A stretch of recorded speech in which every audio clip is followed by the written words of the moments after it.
Commodore fans, are you ready? It's time for another episode of the Vandy 24/7 podcast on the 440 Sports Network. Keep it locked right here for the best Vanderbilt coverage. Whether it's Clark Lee on the gridiron, Mark Byington and Shea Ralph on the hardwood, or Tim Corbin on the diamond, the Vandy 24/7 crew has you covered. If you haven't subscribed yet, please do. Also, like this video and subscribe to the YouTube channel. That's free and easy to do. Follow the crew on Twitter, Apple Podcast, and Spotify for podcast episodes. Lastly, if you're interested in sponsoring the show, email Chris Lee at chrislee70@gmail.com. And now, pull up a chair. It's time for another episode of the Vandy 24/7 podcast. Welcome into the Vandy 24/7 podcast alongside Joey Dwyer. I'm Billy Derrick, as we are here to recap Vandy's 90-77 loss to the Arkansas Razorbacks inside Memorial Gym. It's a late one. It's about midnight here local time. Joey reporting live from Memorial Gym. I am from my house. Joey, interesting game. Arkansas gets up in the first half, 43-37. Vanderbilt's defense really wasn't anywhere to be seen. Their offense really sputtered there at the end of the first half. And then you get into the second half, and Arkansas really controlled it the entire way. They started well early in that second half, and Vanderbilt just they could not get back into that game. I think they cut it to 7 at one point, 7 or 8 there, but couldn't get it within that. And didn't hit the timely shots, didn't get the timely stops. And it also hurts you when Jason Edwards only has 2 points and doesn't hit a single shot. So we'll obviously get into that. Before we do, though, I want to tell you about the Wash House, our presenting sponsor for basketball season. They present all of our basketball coverage. If you're dreading laundry day, or if it's stealing time to do the things that you truly enjoy, let the professionals, the Wash House, take care of that for you. They got 2 locations in Nashville. Just drop off your dirty laundry, and their professional attendants can give you back the one thing you can never have enough of, your time. Within 24 hours, you can pick up your nicely folded, fresh, and clean laundry, ready to be put away. Log on to washhouseclean.com or stop in today and get your time back. Charles says it was a tough day, and Charles is right. It was a tough day for Vanderbilt. It wasn't their day. It wasn't their night. Joey, it was Arkansas's night. It was about Arkansas. They were desperate. They absolutely had to have it. They got it, even without Adu Thiero. They get it done.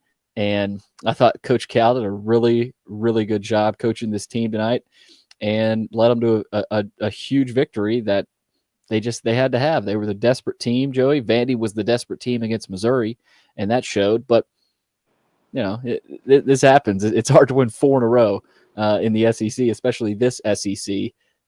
Not a shock here, Joey. Vandy was a 6.5, 7.5 point favorite in this game, but really don't think this is a stunner because Arkansas needed it, and Vandy's coming off a very emotional win on Saturday. But just your reaction from what you witnessed tonight. I think Mark Byington summed it up well when he said Arkansas got Vanderbilt out of character. That was really what I thought the entire night. Vanderbilt shot 8 for 22 on layups. Its best player was 0 for 12 from the field. Jason Edwards, as Mark Byington said, really forced it, took some bad ones. And it felt like a lot of Vanderbilt's night was kind of defined by Jason Edwards' performance. It just didn't have the lift from its best guy. And when it really needed a bucket, Edwards missed that shot in the corner on the other end. And when Vanderbilt needed a bucket to really bring this within striking distance, just could never get it. And I don't think it's necessarily Edwards' fault even. I think it's just they were in such a deep hole after that 13-0 Arkansas run to end the first half. I guess not technically to end because Magnon got that foul called for him. But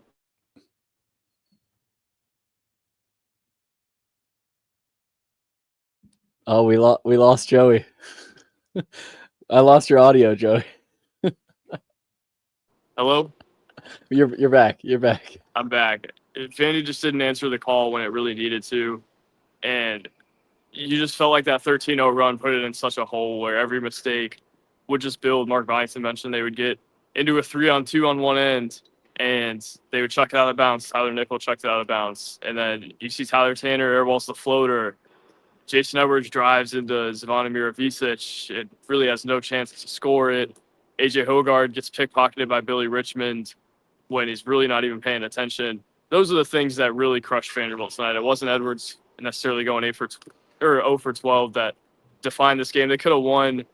Maybe they could have bypassed that. But you just look at all the little things that went Arkansas's way, and it just felt like Arkansas overwhelmed Vanderbilt throughout a lot of the night. And it was easy to tell by the turnovers. Billy, it hasn't been often where a team has had Vanderbilt's number like Arkansas had it tonight. And you got to think that's pretty discouraging in mid-March. Yeah, and the difference in the game was layups, points in the paint. Arkansas had 48, Vanderbilt had 26. You're just not going to win very many games with that number. And at one point in the game, Joey, they showed a stat comparing points in the paint or at the rim shots. Arkansas was, I think, 15 and 18. This is late in the game. Vanderbilt was 4 of 22 or something like that. Mm-hmm. And I think you tweeted it out, the number, the layup number, and you just told us that the final. You're just not going to win games, especially this Vanderbilt team. The foul trouble was ridiculous. Of course, McLaughlin fouled out. Magnon got to 4 fouls and sat for a lot of that second half. And when Magnon and McLaughlin only play 19 minutes apiece for you, that's also a problem.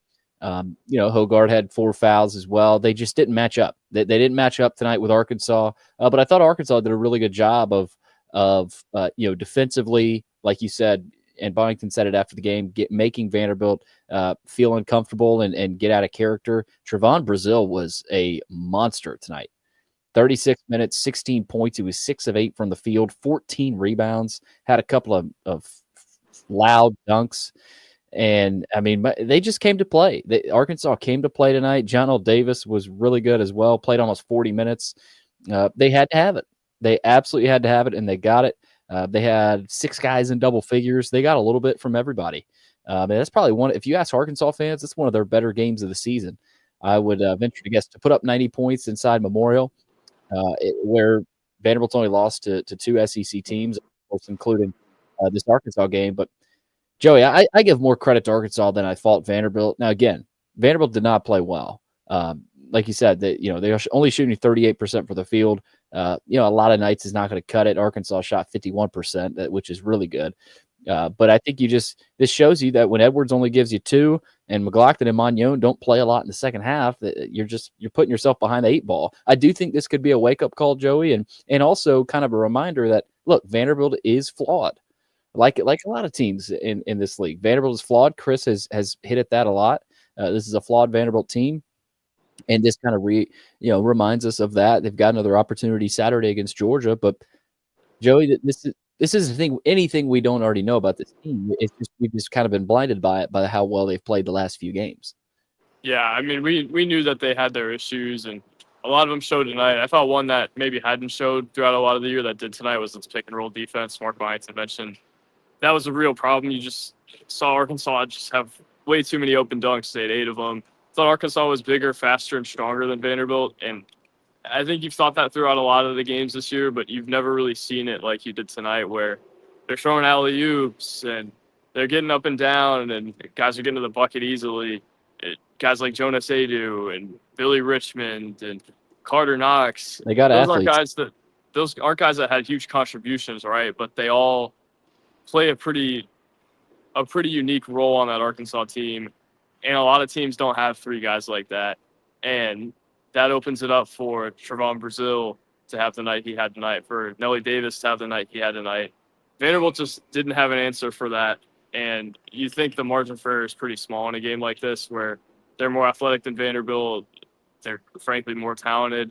Vanderbilt just couldn't get it done tonight. And I just look at the points in the paint as a real indicator of the way they were overmatched, as well as the turnovers. You haven't really seen Vanderbilt be overwhelmed like that throughout a lot of the year. And maybe some of that has to do with Grant Huffman, who we're told doesn't have a severe injury, but was in a boot tonight.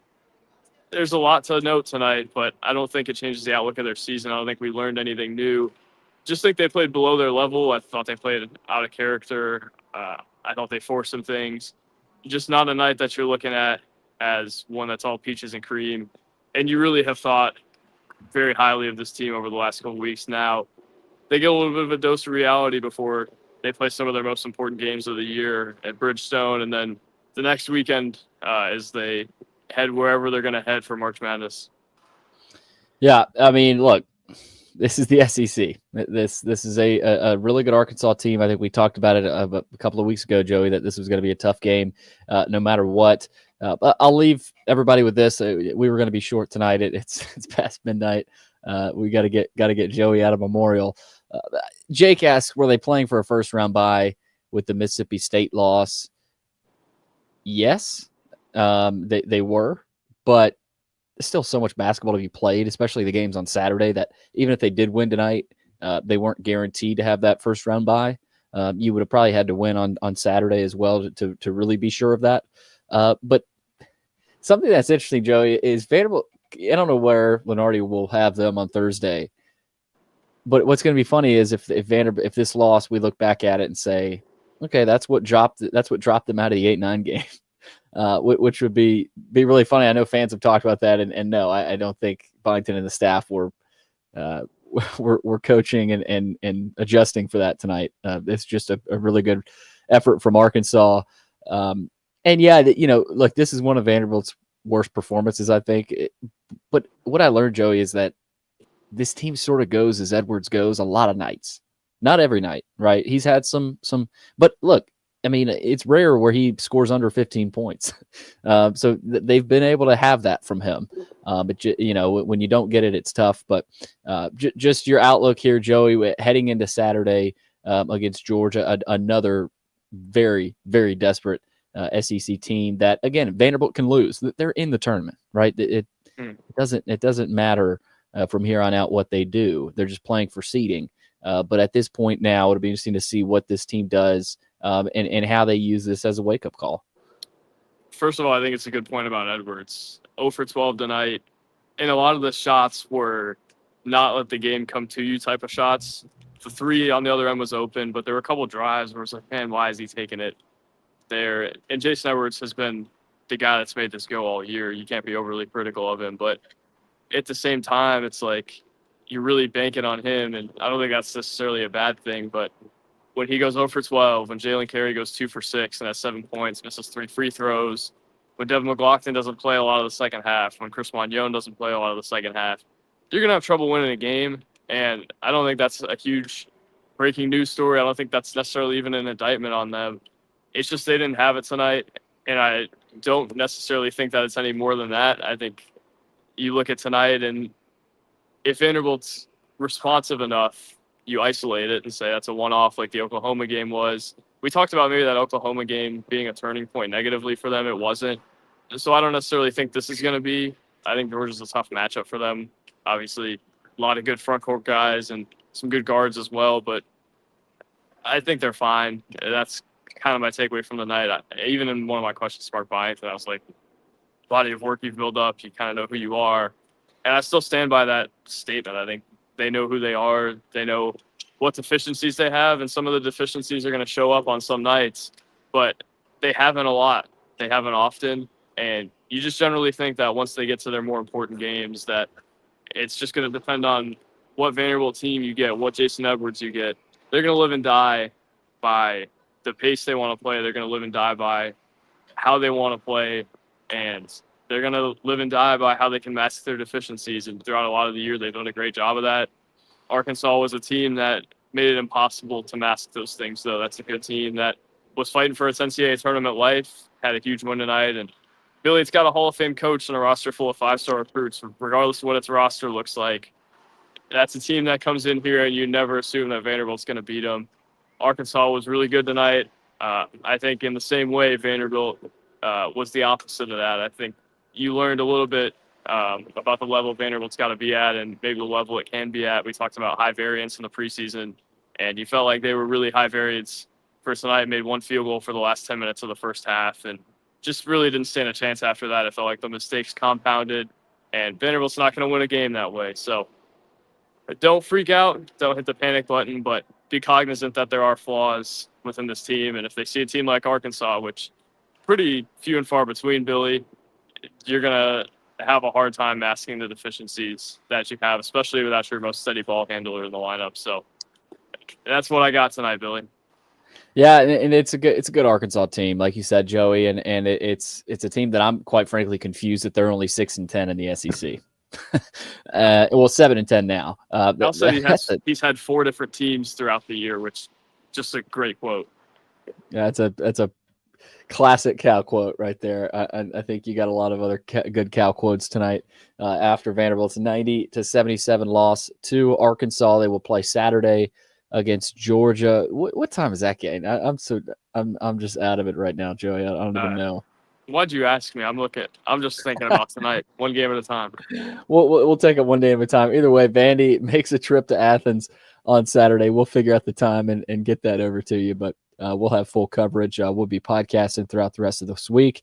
That's Joey Dwyer. I'm Billy Derrick. Thanks for checking out another episode of the Vandy 24/7 podcast.